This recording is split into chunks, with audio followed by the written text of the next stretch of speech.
पिछले एपिसोड में हमने देखा शिगंशिना डिस्ट्रिक्ट और अपनी माँ को खोने के बाद एरन के मन में टाइटंस को लेकर बहुत ही ज्यादा गुस्सा बढ़ जाता है और सर्वे कॉर्प्स में भर्ती होने के बाद वो अपने मन में ठान लेता है। एक साल बाद 104 ट्रेनिंग कॉर्प्स की भर्ती शुरू होती है और एक सैनिक उन सभी को लेक्चर दे रहा होता है।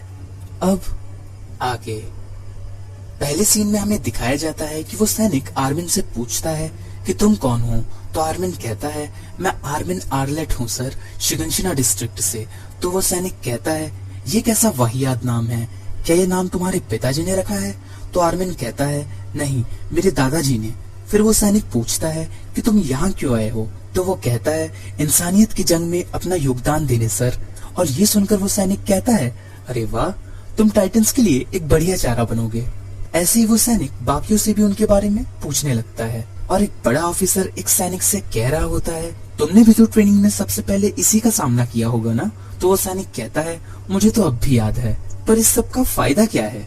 तो वो ऑफिसर कहता है कि एक पहले टेस्ट की तरह है, यहाँ से खुद को बदलने की शुरुआत होती है ताकि सिपाही बनते वक्त वो एकदम नए शख्स रहे। बदलाव के लिए ये टेस्ट जरूरी है। फिर वो सैनिक उस ऑफिसर से पूछता है कि आखिर वो उस लड़की से बिना कुछ पूछे क्यों निकल गए? तो वो ऑफिसर कहता है कि वो लोग इस तरह का टेस्ट पहले ही दे चुके हैं। ये वही लोग होंगे जो 2 साल पहले नर्क देख चुके हैं, उनके चेहरे पे ही दिखाई देता है। और ऐसा कहते हुए वो दोनों वहाँ से चले जाते हैं और वो सैनिक एक दूसरे लड़के से पूछता है तुम कौन हो और यहाँ क्यों आए हो? तो वो कहता है मैं जीन किर्स्टीन हूँ सर, ट्रोस्ट डिस्ट्रिक्ट से, और मैं मिलिट्री पुलिस ब्रिगेड में भर्ती होने के लिए आया हूँ। और ये सुनकर वो सैनिक कहता है ओ अच्छा, मतलब कि तुम्हें अंदरूनी दीवार में रहना है। और ऐसा कहकर वो अपने सिर से उसके सिर को टक्कर मार देता है जिससे वो दर्द के मारे जमीन में गिर जाता है। और वो सैनिक कहता है जो ये भी नहीं झेल सकता वो क्या मिलिट्री पुलिस ब्रिगेड में भर्ती होगा? फिर वो एक दूसरे लड़के से पूछता है कि तुम कौन हो? तो वो कहता है मैं मार्को बॉट हूँ सर, वॉल रोज की साउदर्न डिस्ट्रिक्ट के जिनाई विलेज से। मैं मिलिट्री पुलिस ब्रिगेड में भर्ती होके राजा जी की सेवा करना चाहता हूँ।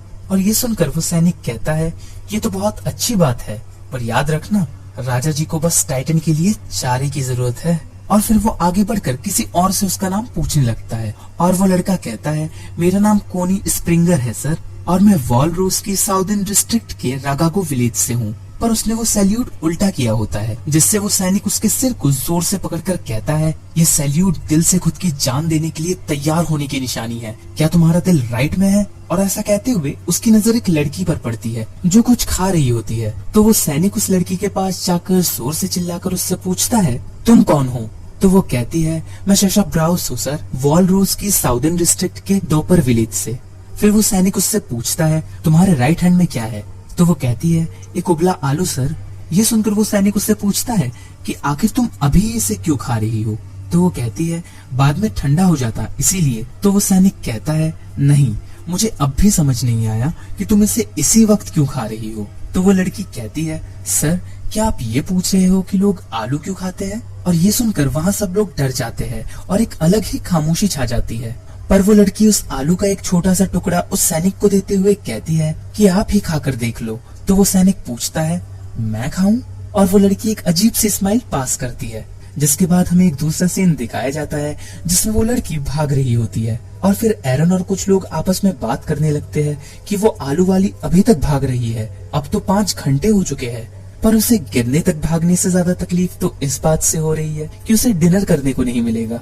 तभी उनमें से एक लड़का एरन से पूछता है ओ हाँ, मुझे याद आया, तुमसे तो वहाँ पर कुछ भी नहीं पूछा गया।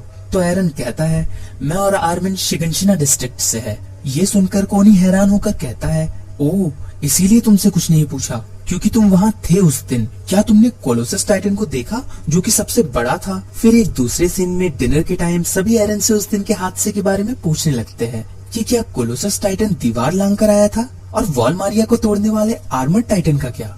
तो एरन कहता है क्या कहा, आर्मर्ड टाइटन? तो लोगों ने उसका ये नाम रखा है? मुझे तो वो बाकी टाइटन्स जैसा ही लगा। वैसे भी दोस्तों वो टाइटन्स कोई इतनी बड़ी मुसीबत भी नहीं है, बस एक बार हम वो 3D मूवमेंट गियर यूज करने में माहिर हो जाए फिर वो नहीं बचेंगे। मैं सर्वे कॉर्प्स में भर्ती होके दुनिया से उन टाइटन्स का खात्मा कर दूंगा। ये सब सुनकर जीन एरन से कहता है ओए क्या कहा, तुम सर्वे कॉर्प्स में भर्ती होगे? तुमसे अच्छा तो मैं हूँ जो मिलिट्री पुलिस ब्रिगेड में जाऊंगा। कम से कम मैं खुद से ईमानदार तो हूँ, तुम्हारी तरफ फेंकू नहीं। और ये सुनकर एरन गुस्से में उसकी तरफ बढ़ता है, लेकिन तभी एक बेल बजती है और जीन कहता है, चलो आई एम सॉरी, मैं तुम्हारी मर्जी पे सवाल नहीं उठाना चाहता था, चलो इस बात को यहीं खत्म करते हैं। तो एरन कहता है, हाँ मैंने भी लाइन क्रॉस की। फिर एरन वहाँ से चला जाता है और मिकासा उसके पीछे जाने लगती है, लेकिन मिकासा को देखकर जीन थोड़ा सा दीवाना हो जाता है और उसे कहता है कि मैंने आप जैसा कोई कभी नहीं देखा, आपके काले बाल बहुत सुंदर है। और मिकासा उसे थैंक यू कहकर वहाँ से निकल जाती है। फिर हमें एक दूसरा सीन दिखाया जाता है जिसमें साशा यानी कि वही आलू वाली लड़की थककर जमीन पे गिर जाती है और हिस्टोरिया उसके लिए एक ब्रेड और पानी लेकर आती है, जिससे साशा खुश होकर चिल्लाने लगती है, क्या तुम कोई देवी हो? तभी एक और लड़की जिसका नाम यामिर होता है वो वहाँ आकर कहती है, ओए तुम लोग यहाँ क्या कर रहे हो? और यामिर को देखकर साशा जल्दी से वो ब्रेड खाने लगती है क्योंकि उसे लगता है यामिर उससे वो छीन लेगी। तभी हिस्टोरिया कहती है कि ये लड़की पूरे दिन भागती ही रही, इसीलिए मैं बस इसकी थोड़ी मदद कर रही थी।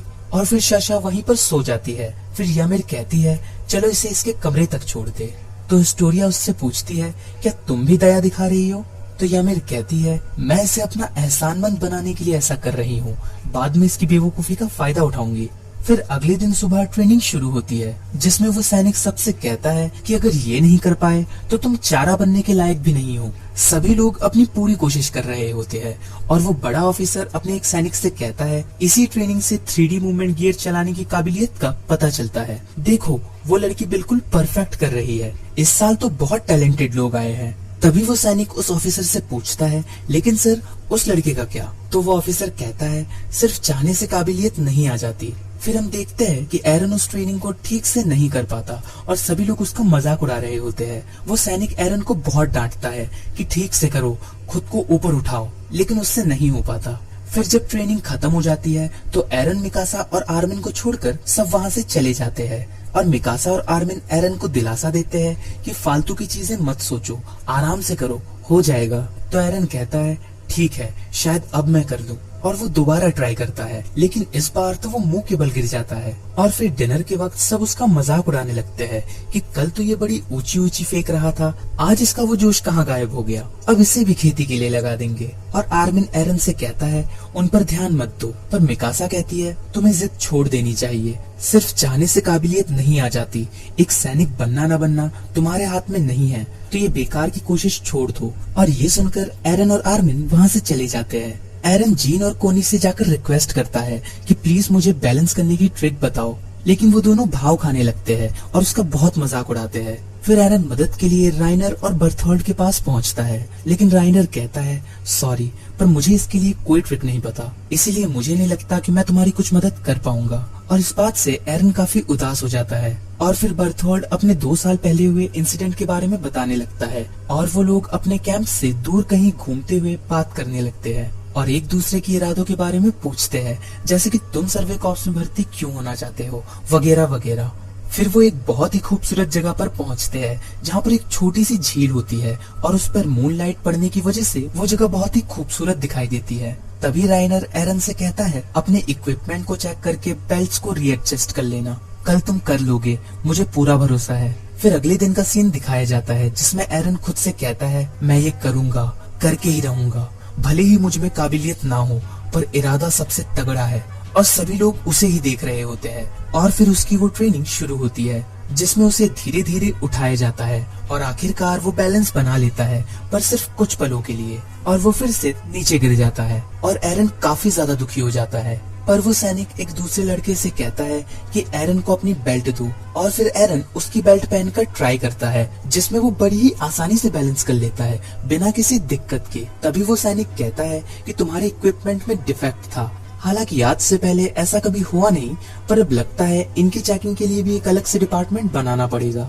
और ये बात सुनकर वो सभी लोग आपस में कहने लगते हैं कि उसने कुछ देर के लिए ही सही, पर उस खराब बेल्ट से भी बैलेंस तो बना ही लिया था, वाह क्या बात है। और आखिरकार एरन पास हो जाता है जिससे कि वो बहुत ही ज्यादा खुश होता है। तभी राइनर कहता है, उसका तो काम बन गया। और आर्मिन कहता है, उसकी आंखें कह रही है देखो मुझे, लेकिन मिकासा कहती है नहीं, उसे इस बात की तसल्ली है कि अब उसे मेरी जरूरत नहीं। और वो सैनिक अपने मन में कहता है, गिरिशा आज तुम्हारा बेटा सैनिक बन चुका है। बाय द वे गिरिशा एरन के डैड का नाम होता है।